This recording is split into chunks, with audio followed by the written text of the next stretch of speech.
गौतम अडानी को भारत की अवैध गतिविधियों के लिए अमेरिकी अदालत द्वारा दोषी ठहराए जाने का एलिगेशन लगाया गया है। भारत का बिजनेसमैन है, घटना भारत की है और उछल कहां रहा है?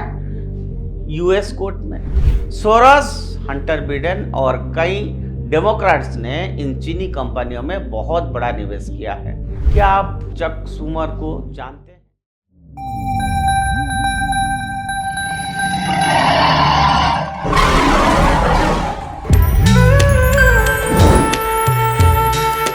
नमस्कार मित्रों, उदय इंडिया डिजिटल में आप सबका स्वागत है। मैं हूं दीपक कुमार रथ और इंडिया थिंग्स में हमने आपको बताया था कि गौतम अडानी को भारत की अवैध गतिविधियों के लिए अमेरिकी अदालत द्वारा दोषी ठहराए जाने का एलिगेशन लगाया गया है।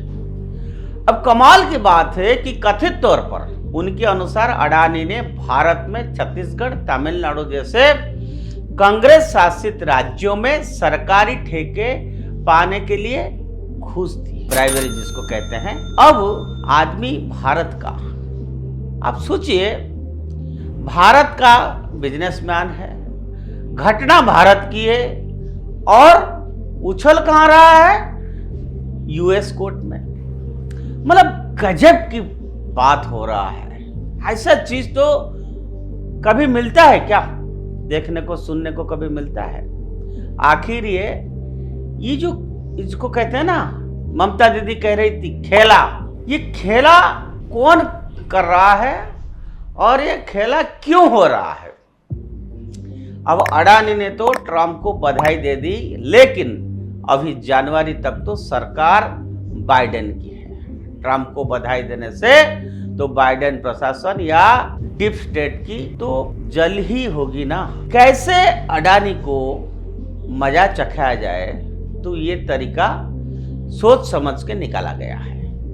अब क्यों और कैसे, ये मैं बताता हूं आपको कैसे ये मामला सारा हुआ, ये खेला कौन रचा और खेला कैसे हुआ।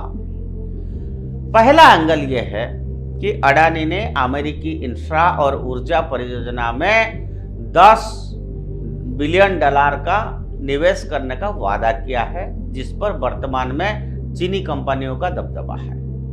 सोरस, हंटर बिडेन और कई डेमोक्रेट्स ने इन चीनी कंपनियों में बहुत बड़ा निवेश किया है। शॉर्ट सेटल हिडनबर्ग रिसर्च का माध्यम से अडानी पर अपने दूसरे असफल हमले के बाद सोरस पहले ही बहुत सारा पैसा खो चुके हैं। अमेरिका बॉन्ड निवेशकों ने हिडनबर्ग द्वारा बार बार किए गए हमलों के बावजूद अडानी का बड़े पैमाने पर समर्थन किया है। यह लचीलापन बाइडेन और डीप स्टेट को पसंद नहीं आया। डीप स्टेट द्वारा संचालित CIA ने बांग्लादेश में शासन परिवर्तन की साजिश रची थी। पूरा कंस्पिरेसी उन्हीं का था। अडानी समूह ने उसी बांग्लादेश को बिजली की आपूर्ति कम करने, उसे घुटने टेकने पर मजबूर कर दिया था। अडानी नामक खतरे को रोकने के लिए एक सरल तरीका है किसी अमेरिकी न्यायालय में उस पर अभियोग चलाना। अमेरिकी कानून के अनुसार न्यायालय की आरोपों में अभियोग लगाने वाली कंपनी को अमेरिका में निवेश करने से रोक दिया जाता है। अब दूसरी एंगल इसका क्या है कि परिस्थिति की तंत्र कैसे काम करता है। कल अमेरिका के ब्रुकलिन कार्यालय पूर्वी जिला न्यूयॉर्क अदालत में रिश्वतखोरी के मामले में, रिश्वतखोरी का जो मामला ये ब्राइबरी का हुआ है, उसमें अडानी पर आरोप लगाया।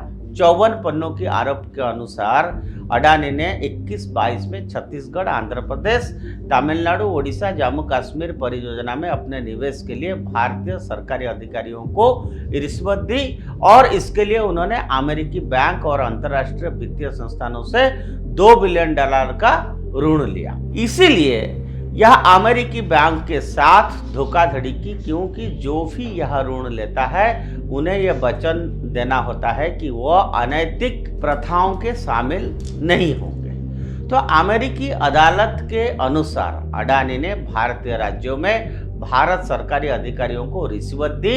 इसका मतलब है भारत में अपराध हुआ, इसीलिए उसका फैसला भारतीय अदालत करेगी और भारतीय अदालत में अडानी के खिलाफ कोई मामला नहीं है और यहां तक कि किसी भी रिश्वत का कोई सबूत तक नहीं है। अब आइए उसका थर्ड एंगल है। क्या आप चक सुमर को जानते हैं? सुमर 1999 में 1999 से न्यूयॉर्क से यूनाइटेड स्टेट्स सीनेटर है। डेमोक्रेटिक पार्टी के वो सदस्य हैं। ब्रुकलिन के मूल निवासी और हार्वर्ड कॉलेज और हार्वर्ड लॉ स्कूल में स्नातक है। जनवरी 2021 से सुमर सीनेट के बहुमत के नेता बन गए हैं। उनके नेतृत्व में सीनेट जाने का एक केनेडी के बाद से ही किसी भी राष्ट्रपति पद के लिए पहले 2 वर्ष के दौरान सबसे अधिक संघीय न्यायाधीशों की पुष्टि की। अमेरिकी अदालत में अधिकांश न्यायाधीशों की नियुक्ति उनके द्वारा की जाती है। लोगों को यहाँ ध्यान देना चाहिए, भारत के विपरीत यूएसए में न्यायाधीशों की नियुक्ति यूएस सीनेट द्वारा की जाती है। यह सुमर का एक परिचय है। उनका एक और परिचय है, वह बाइडेन प्रशासन में सोरोस के आदमी हैं। आप बस गूगल इमेज पर जाए और सुमर और सोरोस को खोजें और आपको उनकी ढेर सारे तस्वीर एक साथ मिल जाएंगे। वैसे सुमर ही यह व्यक्ति थे जिन्होंने यूएसए में अप्रवासियों का समर्थन किया था, जिन्होंने 201 में समलैंगिक विवाह विधेयक का समर्थन भी किया था।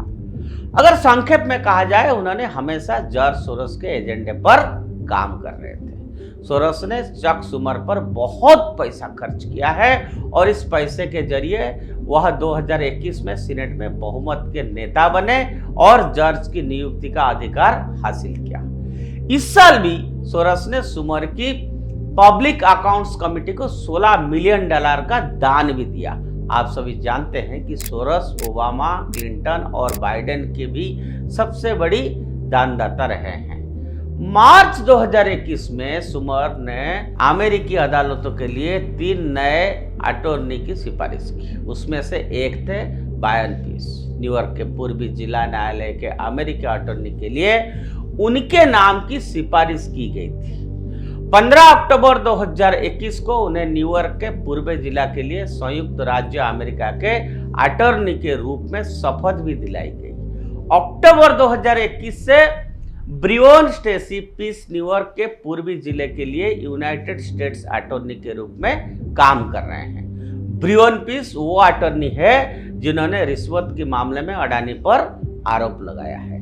ये सारी फैक्ट्स द क्रोनोलॉजी वालों ने निकाला है। अब जॉर्ज सोरोस पहले ही कह चुके हैं कि वे अडानी और मोदी को बर्बाद कर देंगे। क्या संभावना है कि सोरोस और सुमर इस अभियोग के पीछे है? ब्रायन पीस सुमर की रबर स्टैंप मात्र है। आप सबको मालूम है, बिंदुओं को अगर जोड़े और यह भी सोचे कि डीप स्टेट भारत में किसका समर्थन करता है और क्यों करता है। अगर यह हमारा दृष्टिकोण है, मेरे दृष्टिकोण से गौतम अडानी केवल एक व्यवसायी नहीं है, वह वैश्विक व्यवस्था में भारत के उत्थान को, जो बिजनेस है, उसको आगे बढ़ाने वाली एक रणनीतिक शक्ति है।